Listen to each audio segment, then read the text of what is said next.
Alright guys, we're back with another technical video. Today I'll be going through your question, answering it, and hopefully you find your solution that you need. Guys, remember to stay just a little bit crazy like me, and hopefully you get to that resolution. Now, let's continue on to the video.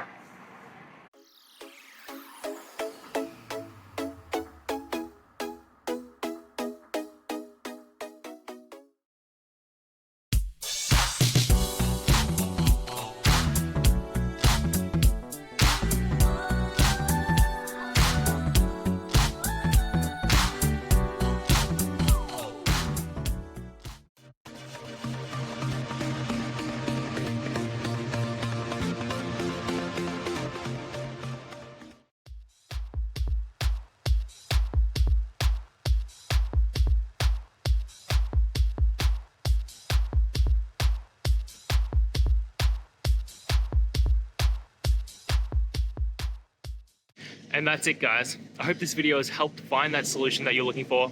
And if it did, please hit the subscribe button. I'd really appreciate it. Now, until the next time that you need technical help, I hope you have a good one.